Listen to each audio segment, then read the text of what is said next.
adiós cuando nos atascábamos más. Hasta mi fiel gaviota emigró, presagiando el final. Ando de Nueva York a París, y para despistar a los fans, con gorra y una peluca gris,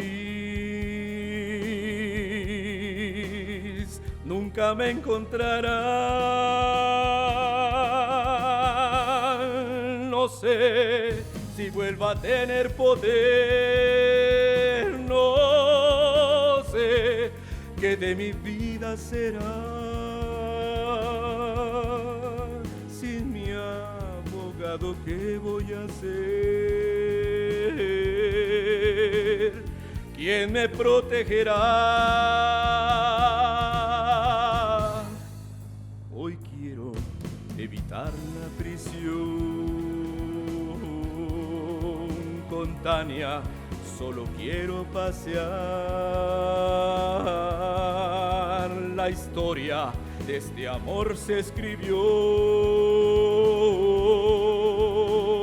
para la impunidad. Muy bruto, todos dicen que soy, y siempre se han burlado de mí. No saben que con o sin pensión, he podido con lujos vivir. He podido con lujos vivir.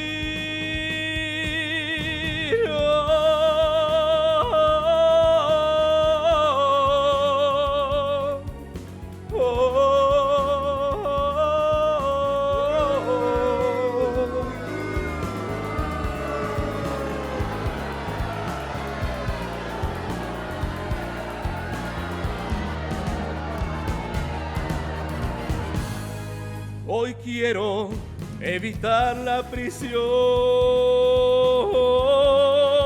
Con Tania solo quiero pasear. La historia de este amor se escribió para la impunidad.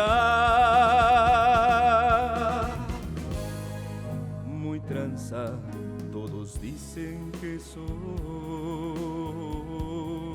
que siempre estoy huyendo de aquí.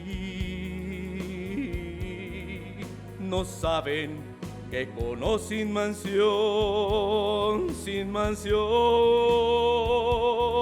he podido en Europa vivir. He podido en Europa vivir. He podido en Europa vivir.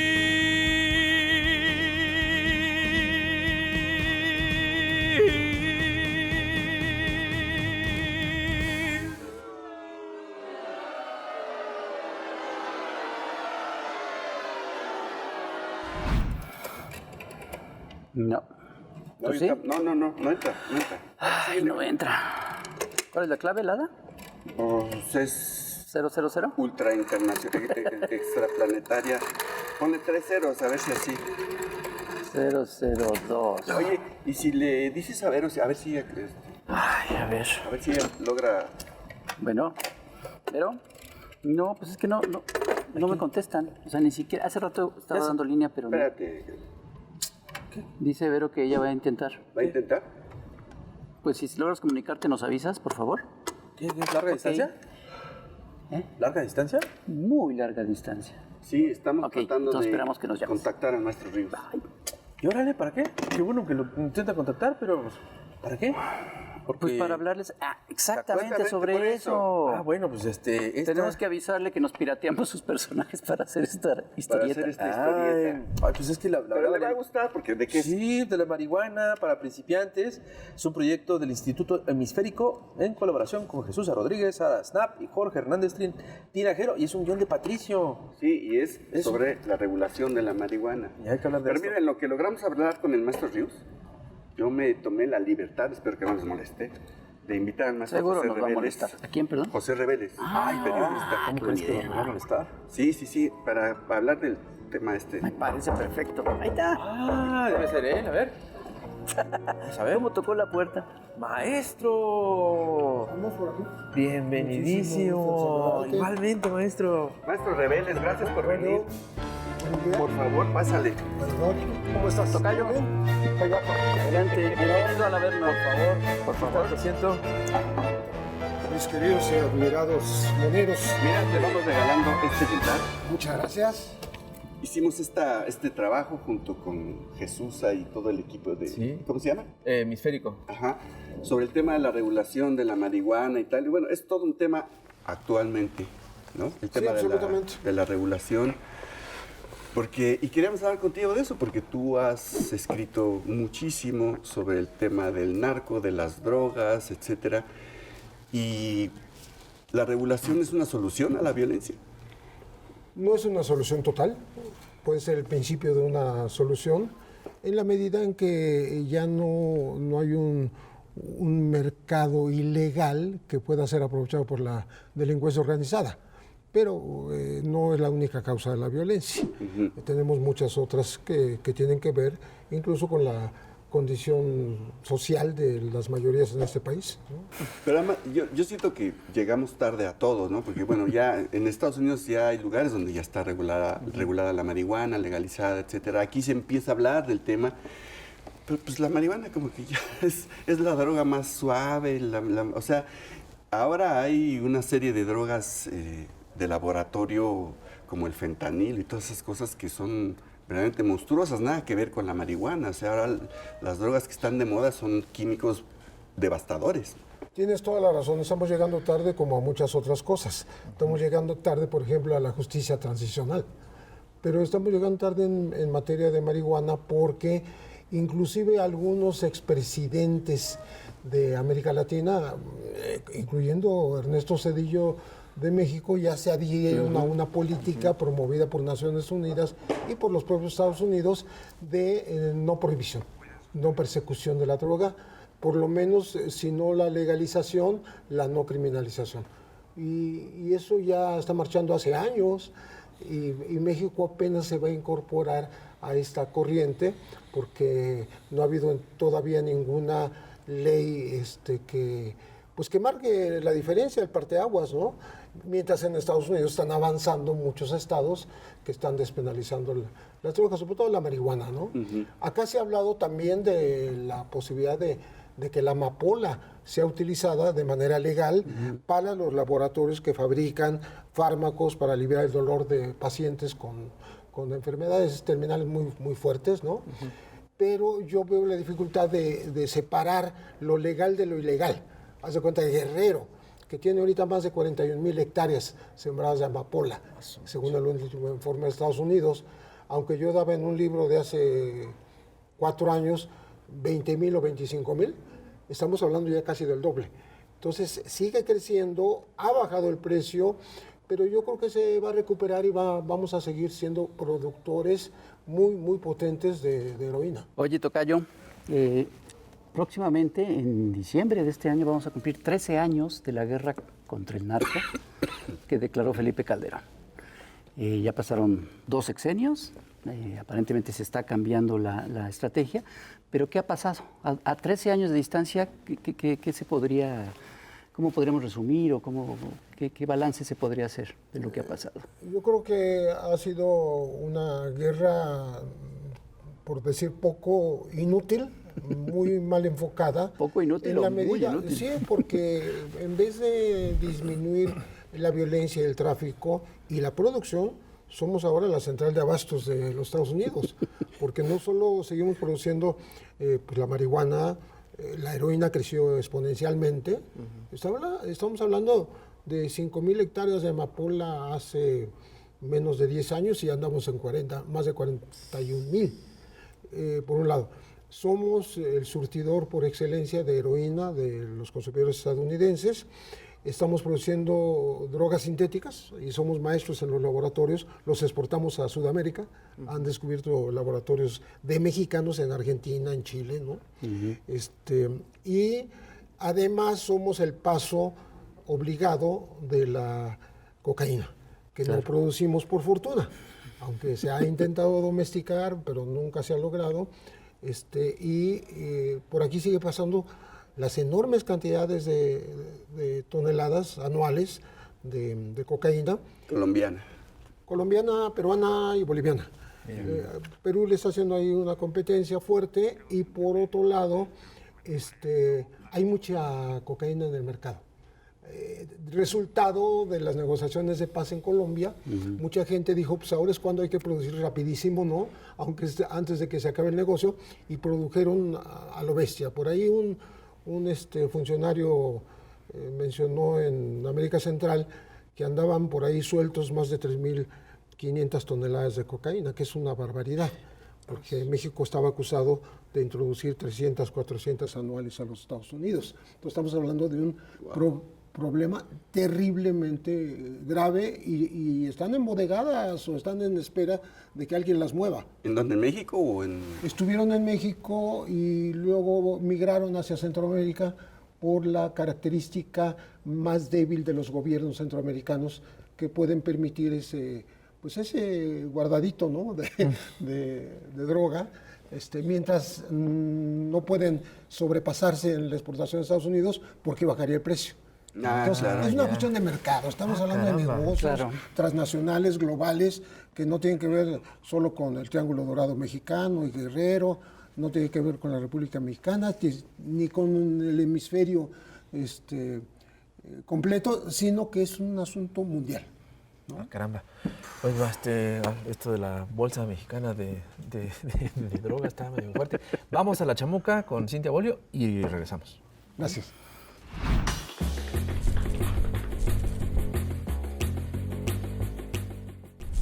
Querido electorado, ¿sabías que hay dos cosas casi ineludibles cuando se trata de juicios por feminicidio? Estas son la revictimización y la violencia estructural.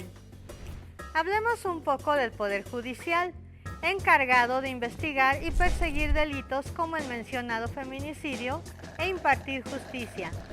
En el asunto 1, la revictimización, es casi común y casi normal, pero no, ver a las autoridades y a los medios desacreditar la memoria de las víctimas. Por ejemplo, cuando las procus publican en sus redes que ellas eran borrachas, que eran drogas y bien mala onda, como para querer hacerles justicia. Sobre la violencia estructural, la sociedad ha sido testigo de las filtraciones de información delicada de los procesos. Estas filtraciones casuales benefician a los acusados, como los videos con entrevistas que se han viralizado. Estos hechos constituyen violencia institucional, que por una parte parece estar del lado de los criminales y por la otra muestra a ministerios y jueces incumpliendo su función al negar justicia a las víctimas y a sus familias. Ya hemos visto esta película desde los casos de Ciudad Juárez, cuando la autoridad se deshacía deliberadamente de evidencia, hasta hoy día, en que la familia de Lesbi Berlín, cabe destacar su caso, sigue a espera del fallo, pues acusa que los jueces están alargando el juicio. Es obligación del Poder Judicial ofrecer justicia, asegurar la reparación del daño y dar garantía de no repetición. Y añadimos que también debe desterrar la herencia de impunidad que dejó el prianato. Que alguien avise a los jueces que el feminicidio en México es emergencia nacional, con impunidad casi al 100%. Exigimos justicia para todas y más en tiempo de transformaciones. El combate a la corrupción también se mueve en universos paralelos. Universos paralelos. En nuestro universo existe un organismo que se llama Mexicanos contra la Corrupción y la Impunidad el cual es impulsado por el empresario Claudio X González Guajardo. Es claro que este organismo se mueve en un universo paralelo al nuestro, pues si bien ha investigado actos de corrupción del gobierno, como la estafa maestra, y exige, con todo derecho, que se investigue a funcionarios como Bartlett, nunca ha dicho nada de la enorme corrupción de la élite empresarial. El buen juez debería de empezar por su casa. Mexicanos contra la corrupción y la impunidad no critica ni investiga la corrupción y la impunidad de los empresarios que estuvieron en el enorme fraude del Fobaproa.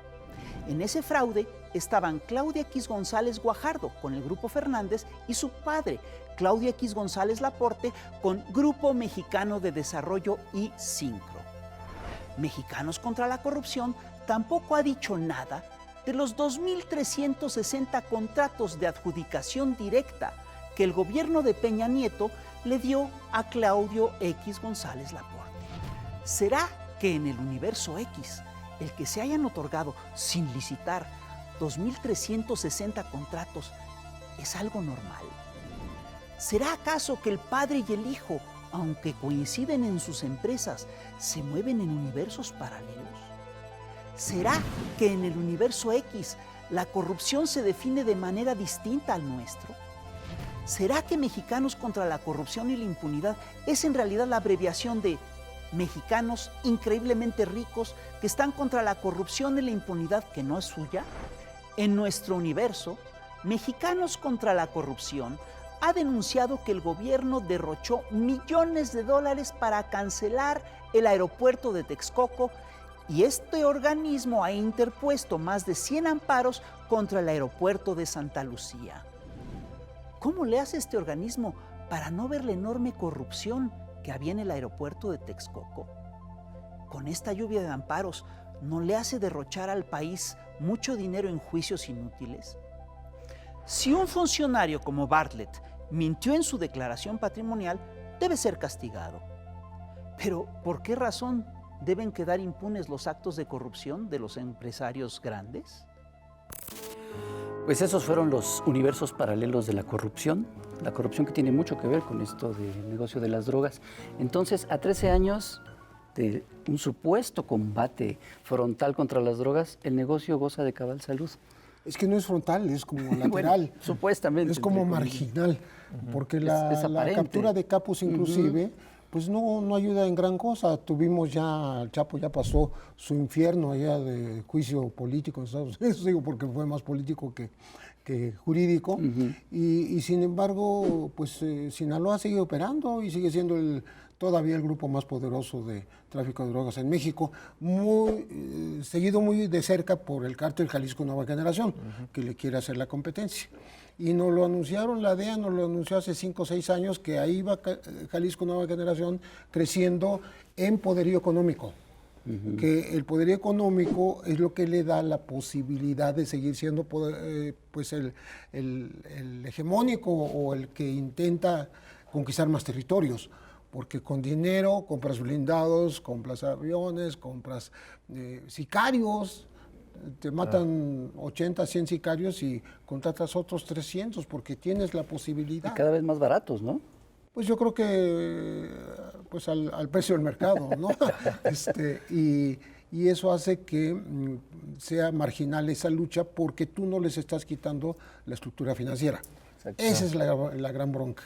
Y esto ha ocurrido históricamente en México, incluidos el Chapo, el Mayo, Ociel Cárdenas, los Arellano Félix, todos los que ya hemos extraditado, los que hemos anulado, bueno, el gobierno ha anulado mediante el asesinato como Arturo Beltrán Leiva. Digo, no importa cuál sea el destino de estos capos que son, digamos, desechados, ¿no? El dinero está intacto. Y el negocio sigue. Por supuesto. Dice Noam Chomsky que el término de guerra contra las drogas lo inventó Nixon desde el 73, y si a estas alturas esa guerra no ha triunfado, cabe preguntarse si el verdadero objetivo de esa guerra era combatir las drogas o será otro.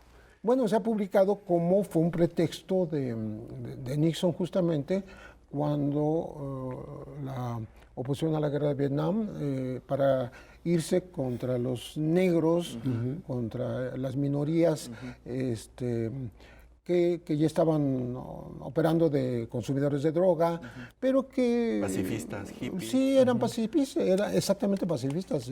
Era esa onda de amor y paz, ¿no? Él la combatió y criminalizó a todos estos grupos. Esto ya está súper demostrado. Y seré curioso, en México, ¿cuál sería el equivalente?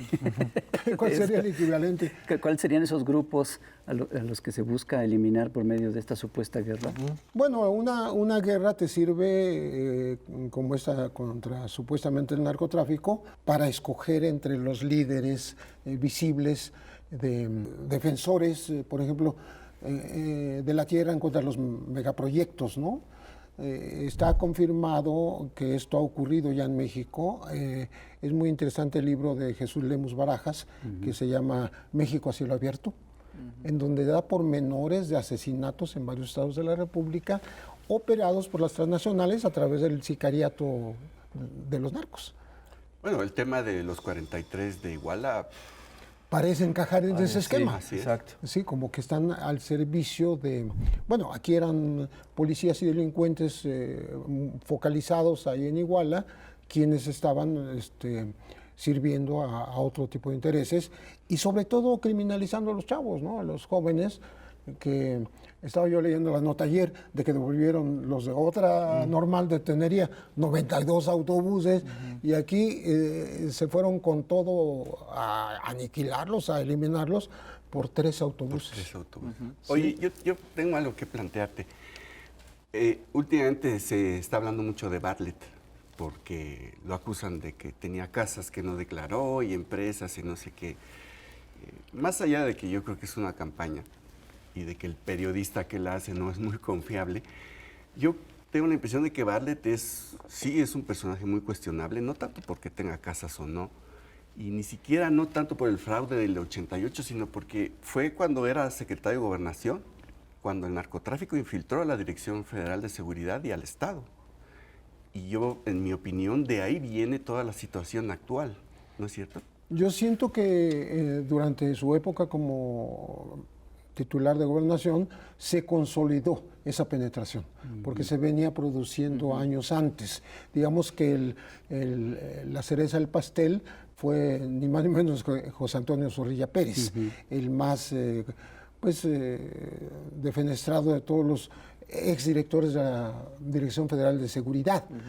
A él se le imputa el asesinato de Manuel Buendía el 30 de mayo de 1984, pero hay que recordar que casi enseguidita, en los primeros meses del 85, es secuestrado, torturado y muerto el agente de la DEA, Enrique Camarena.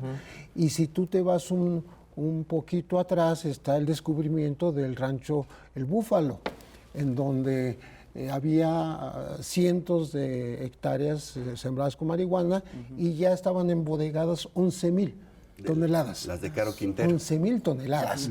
Sí, Caro Quintero con permiso del Estado y con permiso de Estados Unidos.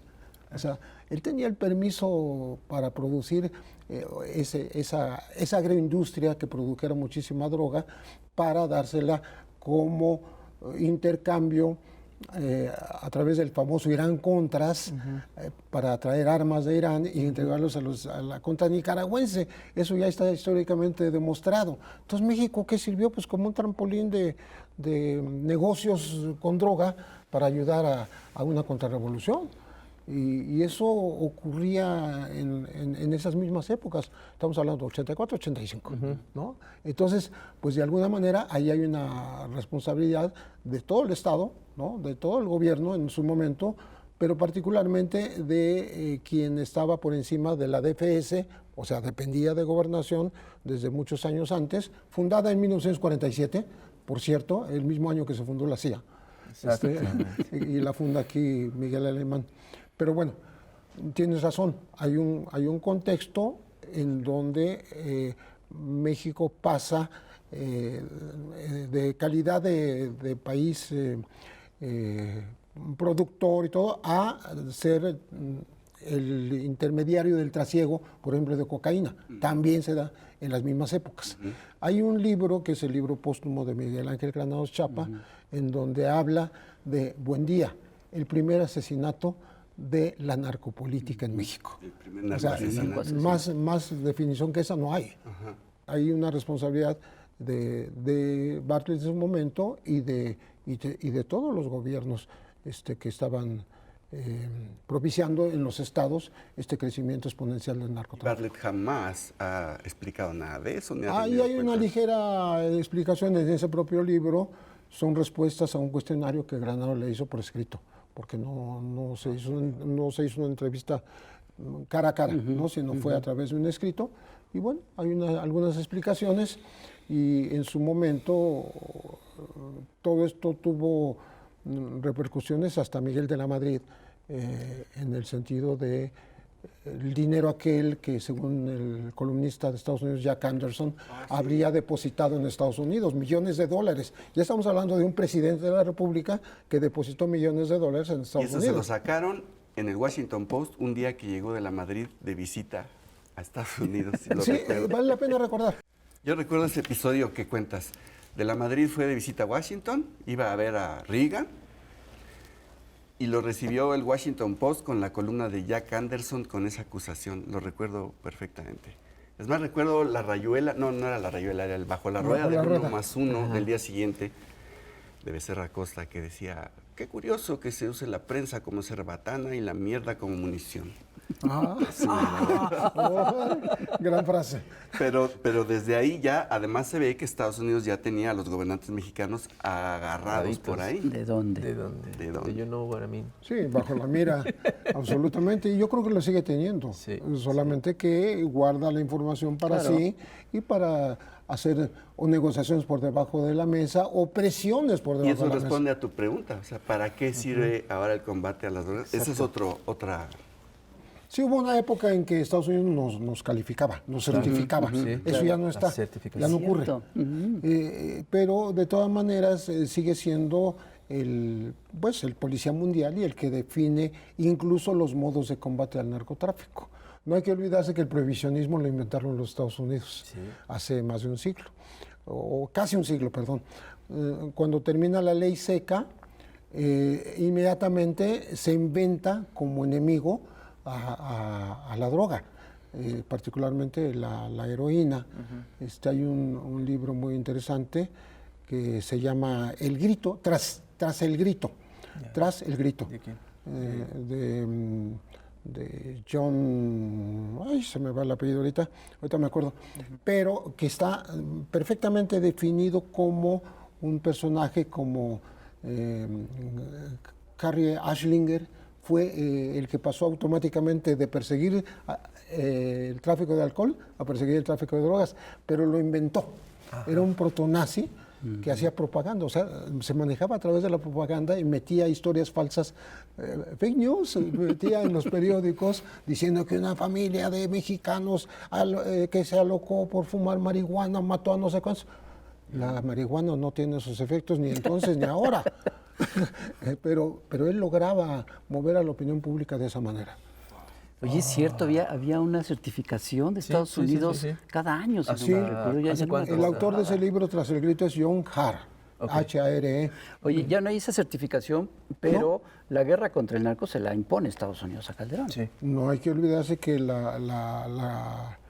en eso la soberanía mexicana está muy lejana, o sea, somos muy dependientes de Estados Unidos en lo económico, en lo comercial y en materia de drogas también. O sea, ellos regulan, yo siempre he dicho que DEA, la palabra A es administration. Entonces ellos administran cómo se debe producir, atacar, exportar, comercializar la droga. Distribuir Claro. Siempre, en todo el y hasta mundo. regula los precios. Y me da la impresión de que incluso ordena que un país produzca esto y otro país haga descender su producción. Es el caso de la heroína. Colombia era el líder de la producción de heroína hace menos de 20 años y de pronto México empieza a surgir como el líder y Colombia baja absolutamente casi a cero. Están en menos menos 1 tonelada de heroína que producen. Y nosotros andamos en los 3 dígitos. Entonces, estamos hablando de una regulación del mercado. Por eso yo hace rato hablé de central de abastos, ¿no? Y entonces entran temas como mencionaste tú el fentanilo, ¿no? Que son nuevos peligrosísimo. en este panorama, muy peligroso, mata gente como moscas, ¿no? Pero justamente en eso está su atractivo. Claro. Parece enfermizo, pero hay adictos que justamente por eso lo toman. Para matar. Para ver si se muere. Pues sí, Oye, eso que decías, jugando a la ruleta rusa. Exactamente. La imposición de esa guerra a Calderón vino a Estados Unidos, pues sí fue ¿cómo se llama? El plan Mérida, ¿no? Sí, que en realidad empieza con Fox, a finales de Fox, y aterriza ya con Calderón. Y que uno de sus componentes principales es el control de la migración centroamericana. ¿Te acuerdas que nos lo dijo esta chica en la segunda? Sí es cierto, en la segunda temporada. Ajá, que hablamos sobre migración. Y esa es otra cosa. ¿Para qué sirve la guerra contra las drogas? Para criminalizar y controlar la migración también. Fíjate que se presenta siempre con una careta falsa. Fue el Plan Colombia también. El Plan Colombia se presentó como un programa de ayuda, de casi de derechos humanos, ¿no? De asistencia social. Sí. Y en Colombia, más o menos desde Clinton, se le empezó a dar una ayuda anual que equivale en promedio a unos 600, 700 millones de dólares. Solamente que en el caso de México resulta bastante menor, pues somos un país más grande, con una economía mayor. Entonces a nosotros nos han dado migajas de ayuda a cambio de una supeditación hasta en los modos de hacer el combate. Como tú dices, por iniciativa de Mérida nos dan jets, ¿no? Para combate, nos dan hasta un barco con lanzacohetes y detectores de migrantes, o sea, en la frontera, o sea, para el sistema aduanal, que eso poca gente lo sabe, pero es buena parte de la ayuda a Mérida. Y también de ahí salió el dinero para promover los juicios orales en México. También hubo una promoción por parte de la iniciativa Mérida. Son acuerdos que ahí quedaron después del acuerdo todavía más grave que la iniciativa Mérida, que es el ASPAN, ese que es la Asociación para la Seguridad y la Paz en América del Norte, en donde estamos metidos en un tratado con Estados Unidos y Canadá, pues en donde ¿cuál es el débil? Estados Unidos, claramente. Pero que tiene que ver con seguridad regional, ojo. Entonces no es inocente, ¿no? Pues nosotros sabemos que aquí en toda la historia la geopolítica es la que juega, ¿no? Y entonces ya todo lo que es el propio TLC y la propia iniciativa Mérida son derivados de esos acuerdos previos militares. Oye, ¿y cuál es la perspectiva ahora con el nuevo gobierno? Pues ¿Qué puede pasar? ¿Esta estrategia de la Guardia Nacional puede funcionar o no? ¿Hacia dónde va? ¿Qué perspectivas hay? La regulación también. En los dos terrenos, o sea, en el terreno de la relación con Estados Unidos se ha llevado con pinzas, ¿no? Tratando de no molestar al gigante que además está loco ahora, ¿no? Está enfurecido y le dan pataletas, ¿no? ¿Y se quiere reelegir? Se quiere reelegir, por supuesto, y nosotros somos ahí como un bocadito nada despreciable, ¿no? Yo no sé por qué Trump no aprovechó, por ejemplo, durante el juicio del Chapo, lanzar alguna balandronada de estas propias de su modo de ser, ¿no? Pero ahí está la amenaza, ahí sigue la amenaza. Y nos va a utilizar a nosotros y va a utilizar el tema migrante para... ya lo está utilizando. Sí. Bueno, pero lo puede profundizar. Porque también recurre a eso. Sí, el de la droga menos, porque no tiene una política muy clara. Él no me parece a mí que la tenga muy clara. Pero de repente se lo saca de la manga. Sí. Joder. Bueno, pero entonces, te digo, México ha sido prudente en esta cuarta transformación y de hecho hay quienes critican, bueno, dicen que incluso Marcelo Ebrard es el que maneja el tema migratorio, ¿no? Porque él ha estado en las negociaciones.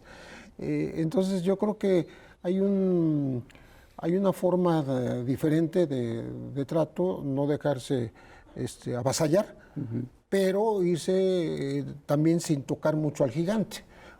Pero desgraciadamente los datos duros de la dependencia ahí están. Somos un país dependiente, somos un país subdesarrollado, con la mala fortuna de 3.100 y tantos kilómetros de frontera con Estados Unidos, y por tanto siempre seremos el surtidor de todo tipo de drogas, las que producimos y las que vienen de fuera.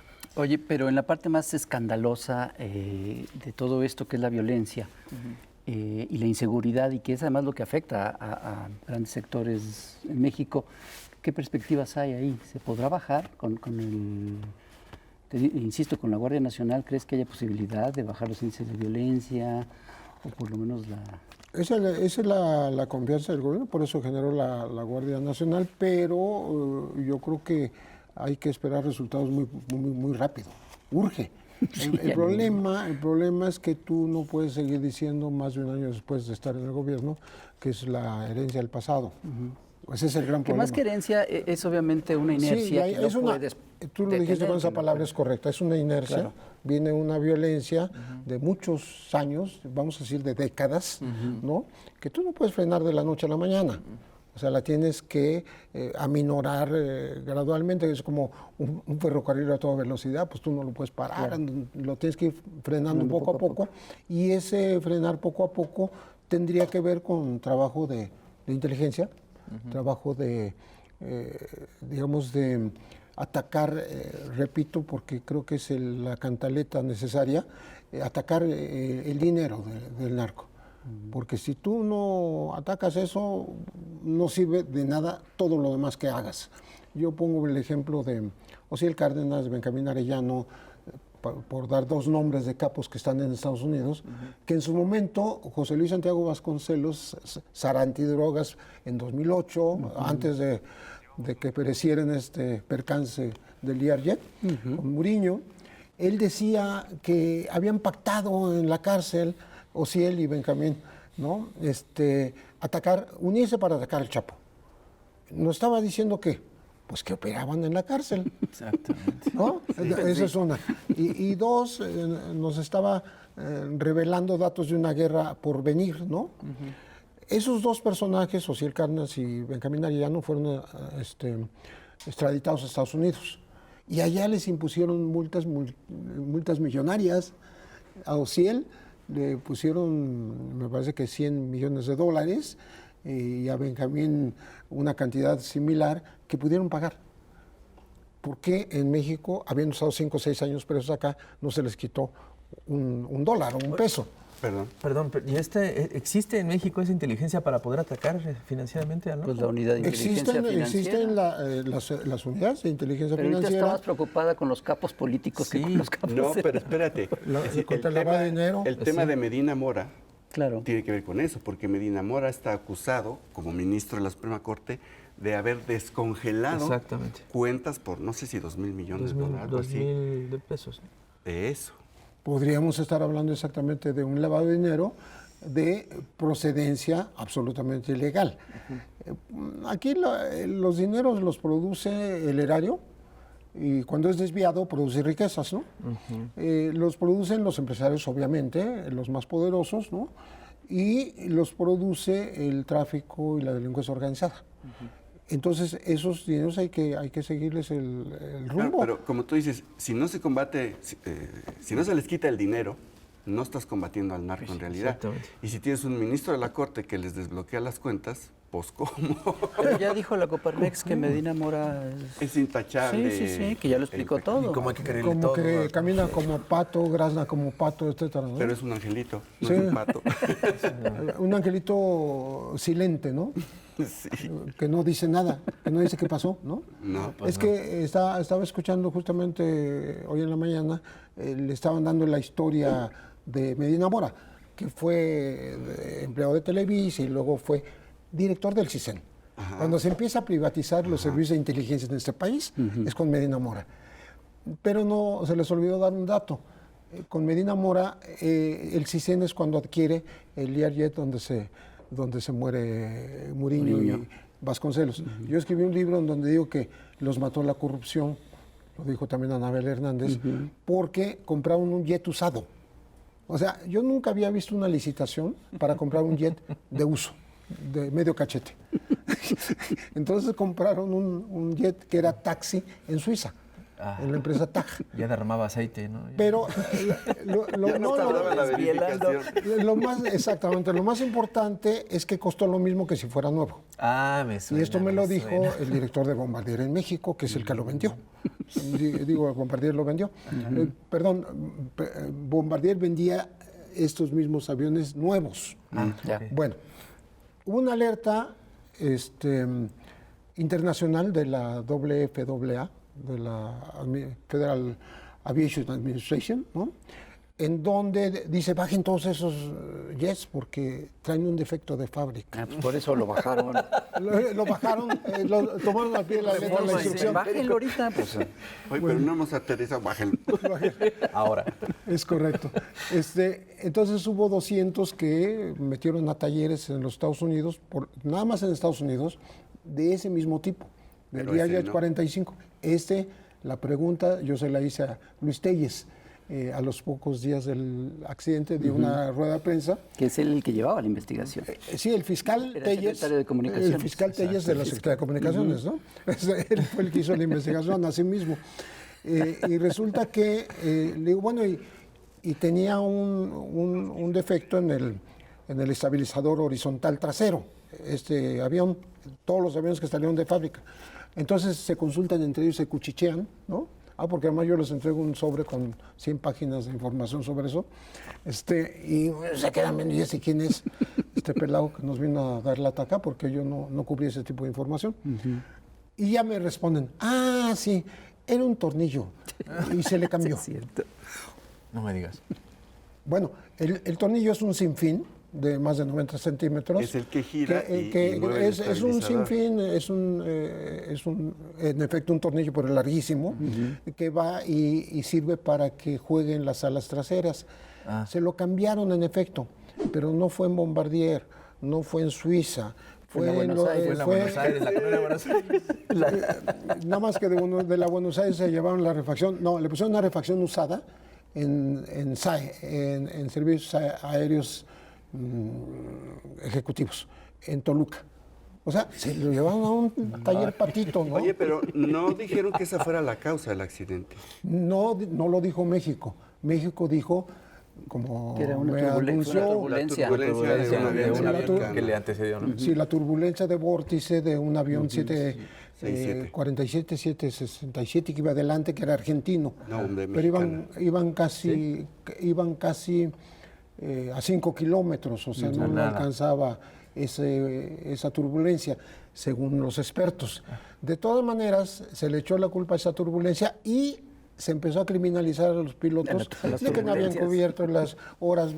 Sí, que no tenían vuelo, licencia. y que las licencias sí estaban, las renovaban con horas de vuelo falsas, etcétera, Sí. etcétera. O sea, todo menos... Pero sí tiene sentido que si el tornillo del estabilizador se desgasta, abruptamente caiga el estabilizador y tire el avión. O se congela en O las sea, no alturas es la y primera se vez que- atora. Exacto. Así de sencillo. Pero Y bueno, como fue. Exacto, sí, cuento- porque Cada- de pronto se cae el estabilizador y tira el avión. No es la primera vez que pasa. pasaron hasta un video, un simulador, como Carpizo hizo su Nintendo. video del caso Posadas, ¿no? ¿Te acuerdas? Caminando los carros ahí del Chapo y del Cardenal, ¿no? Bueno, aquí también hicieron su caída de jet en la pantalla. Y pasados los años, la Autoridad Internacional de Aviación declaró que fue un accidente por falla técnica. Es decir, por eso digo que la corrupción llevó a ese accidente, porque si compras un jet usado, no lo reparas como es debido, le no, pones un no lo tornillo bajas a la usado. verga y le pones un tornillo usado o un estabilizador usado, pues estás propiciando, estás invitando al accidente, ¿no? O al incidente, o a la caída, como se quiera decir, ¿no? Porque, bueno, ya lo otro, pues hay el derecho inalienable a especular. Uno puede pensar en un atentado y muchos todo lo creen demás, que- porque cuentan que de ahí Genaro García Luna fue bajado del avión personalmente por Felipe Calderón, que le dio una encomienda de tercera, una encomienda X, y no subió. y no le pasó nada. También se sabe oficialmente que Cecilia Romero, que era Iba a ir en directora ese. de Migración entonces, no pudo entrar porque ya no cabía.